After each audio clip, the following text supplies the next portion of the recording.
So I don't know what's going on Tumblr right now, but I guess Ghost Quartet's having like a really big moment. Let's vibe. Hello everybody, my name is Teray, welcome back to Meddling in Antiquity, and today we're going to be discussing Dave Malloy's song cycle, Ghost Quartet. So if you're a theater person, obviously you're going to recognize the name Dave Malloy, because if you were around for any of 2015 and 2016, then you were most likely a Natasha Peer and the Great Comet of 1812 fan. Dave Malloy is the guy who wrote Natasha Peer and the Great Comet of 1812. But Ghost Quartet is, I think, by far one of the more interesting works that's come from him. It's a 4-person performed song cycle that rotates through the lives of different people reincarnated in different forms, and is described as a song cycle told in love, death, and whiskey on the website, on their Bandcamp page.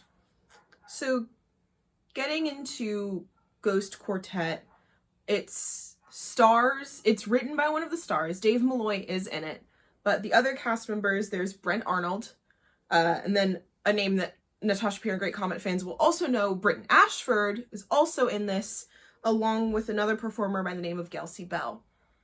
And all of them play multiple instruments while they sing. It's a very, very cool experience, and I'll be getting into that a little bit later, because I actually got to see Ghost Quartet perform in 2015 in a very cool black box setting. But I don't want to get into that now. First, I want to talk about probably the longest section in this video, which is the extensive list of inspirations that are listed on the Bandcamp page for the album. So let's kind of get into how the album is structured, and then we'll start listing off all the inspirations. The album itself, the studio recording of the album is 20 songs. The live recording has an additional 7 that are kind of interludes that flow between some pieces that you don't get in the studio recording, because there really was I believe there's things that change about those smaller bits of dialogues and those interludes. And it follows the story is based off of this story of these 2 sisters who are kind of love rivals. So the main 4 characters we start with are Rose, Pearl, the astronomer, and the bear. Those are the first 4 characters we really see. And it kind of devolves into Rose and Pearl and the astronomer weaving in and out of time and getting through different places in time and interacting with these other characters. There's the Usher family, the Star Child, there's the driver, the pusher, the victim, and the photographer, the soldier, the tango dancer, Roxy. It's a very, very beautiful story, and it's all told in this kind of interwoven way that kind of really does speak to how complex the story behind it actually is, which is really interesting. Now I kind of want to get into listing and explaining some of the influences that Dave Malloy lists, and by some of them I mean I listed every single one, and I'm going to kind of talk a little bit about how that plays into the actual song cycle. So first off, we have the music of Thelonious Monk, which there is a small interlude that involves 2 characters having a conversation about the ghost of Thelonious Monk. And the main songs that were used as inspiration in this particular song cycle are Ruby My Dear, Epistrophe, and Round Midnight. I think it's really interesting, and it kind of speaks this idea of it plays into a part about the song The Photograph, where there's a character who takes a photo of a ghost. Next we have Edgar Allan Poe's short story, which is one of my favorite short stories of his, The Fall of the House of Usher, which also just so happens to be my favorite segment. All of them are my favorite segment of the song cycle in general. I really that my soul really felt for that particular part of the cycle. And it's interesting because the very first song of that cycle includes all of the songs, actually. All of the parts for the Usher include dialogue from Fall of the House of Usher, including the monologue that Roderick speaks to the narrator, which is the I suffer from a family evil, which starts off the song, and the actual lyrical portion begins on a cold, dark, and soundless day in the autumn of 1873. My wife and I sat at the bed of our only daughter, Roxy, which is obviously a riff on a cold, dark, and soundless day in the autumn of another year, which is the first line in the Fall of the House of Usher short story. Next, we have 1001 Arabian Nights.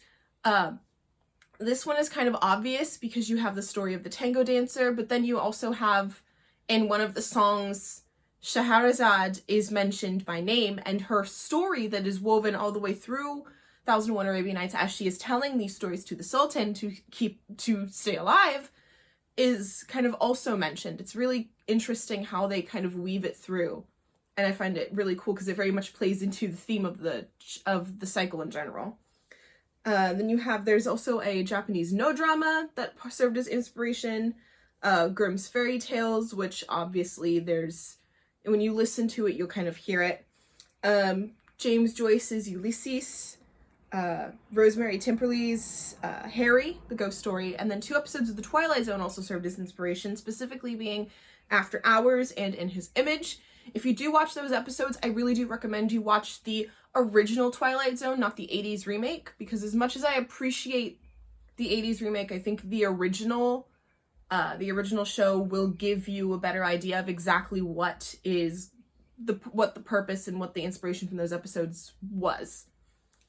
Then 2001: A Space Odyssey, David Bowie's Ziggy Stardust and the Spiders from Mars album, Into the Woods, which is very obvious because there is a very distinct patter song feel in one of the first songs in the cycle, which is The Camera Shop. And it's in how the bear is telling Rose to get revenge on her sister, which is 1 pot of honey, 1 piece of stardust, 1 secret baptism, and a photo of a ghost, which obviously is a riff on of a section of Into the Woods where the witch is listing off the things that the baker and his wife will need to get their child, which I really do appreciate because I do appreciate Sondheim, and Into the Woods is a favorite of mine. Then Cosmos, both versions from both Carl Sagan and Neil deGrasse Tyson. The Dark Towers franchise by Stephen King. Both video games, The Legend of Zelda and Castlevania. Neil Gaiman's Sandman. Fables by Bill Willingham. A Brief History of Everything by Ken Wilber. Siegel, Thinking of You. Frozen. And a very interesting photo. It was taken by R. Umar Abbasi for the New York Post, and it is of a man who was pushed into the subway tracks, and the guy who pushed him just stood there to watch him die, which does play a very important part, and I believe is part of the inspiration for a very particular segment of the songs, which is, there's a man on the platform screaming about the apocalypse, screaming about the day of revelation is at hand. And there's also kind of very much, the whole thing is that part leads into the photograph. All the songs bounce back and forth. There is no linear timeline in Ghost Quartet, which I think makes it the most interesting to follow. Now let's kind of get into my introduction to Ghost Quartet, some of my favorite songs from Ghost Quartet, and then we'll kind of wrap everything up from there. So my introduction to Ghost Quartet, I think, was probably in one of the coolest settings that it could have happened. When I was a senior in high school, I applied to attend California State Summer School for the Arts, which is the month-long summer school held at the California Institute of the Arts campus in Valencia, California. And I was accepted. I did not expect to get in, and that was my last year to be able to go. So I got accepted, I was able to attend, and one of the special events that they had was a really intimate, really cool black box performance of Ghost Quartet with the original cast. So I did get to see Brent Arnold, Dave Malloy, Gelsey Bell, and Britton Ashford perform Ghost Quartet in a very intimate, very cool setting. How they do the stage, I do have some pictures. I'll see if I can find them. But it's what the setup looked like from where I was sitting.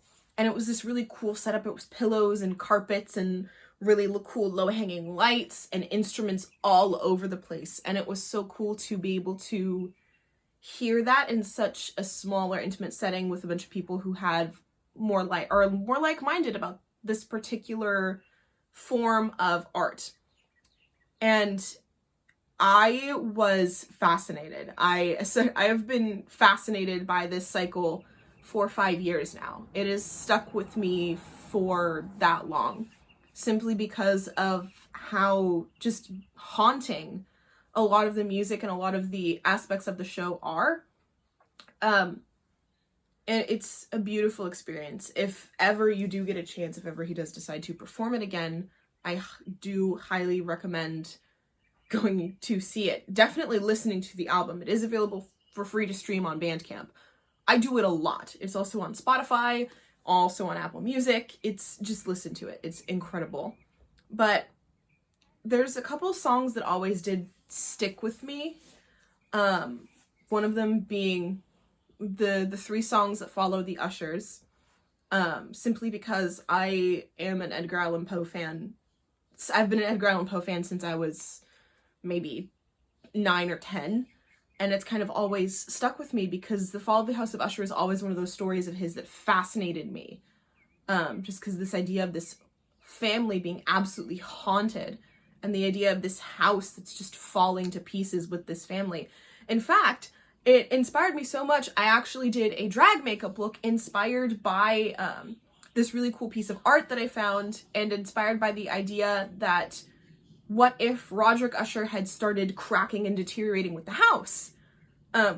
Because that's how much I adore Edgar Allan Poe and his work, and how it was portrayed in this film, or in this cycle.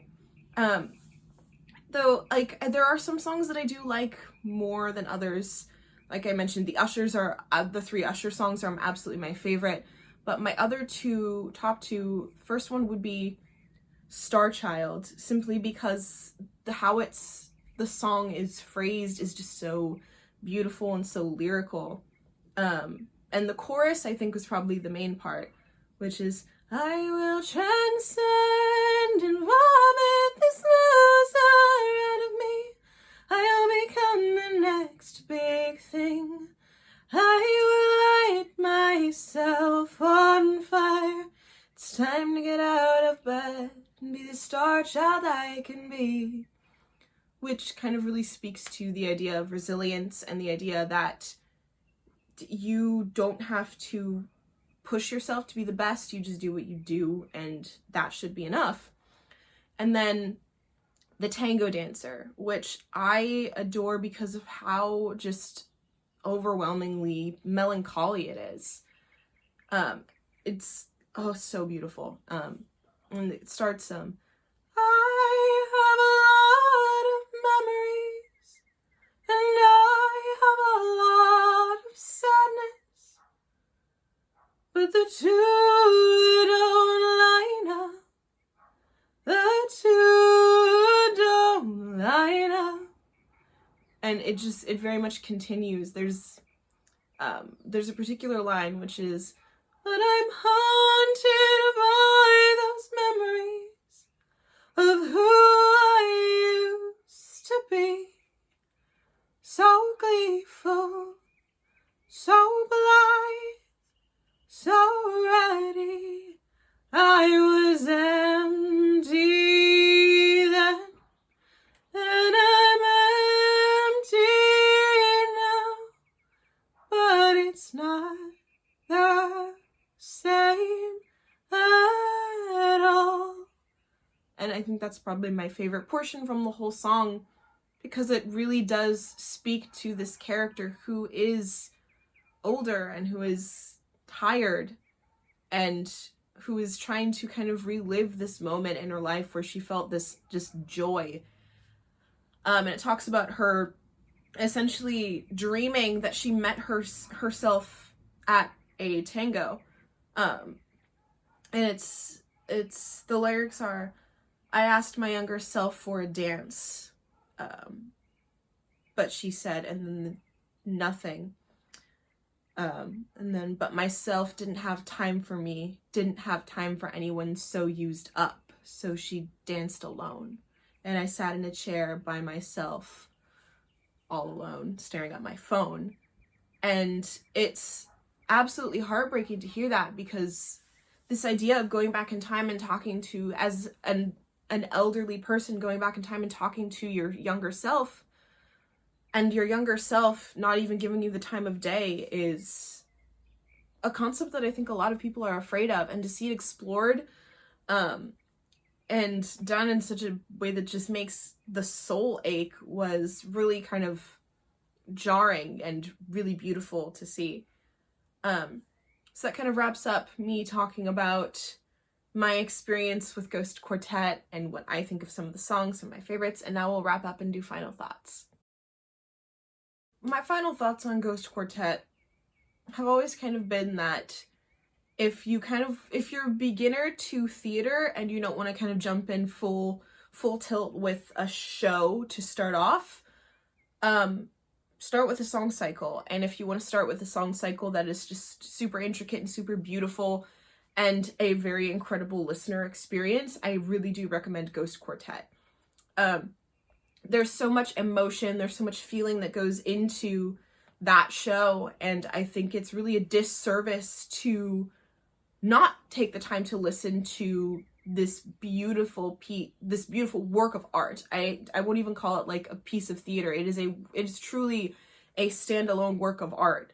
And I really do think that Dave Malloy is an incredible composer. He's an incredible writer. I would love to see more of Ghost Quartet. I've recently been seeing it kind of have its moment again across the internet, because I think a lot of younger people are either coming into it or rediscovering it somehow.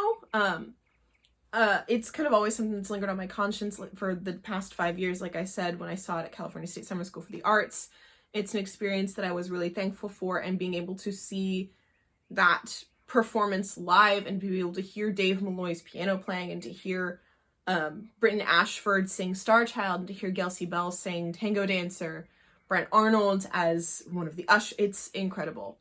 I really do recommend Ghost Quartet.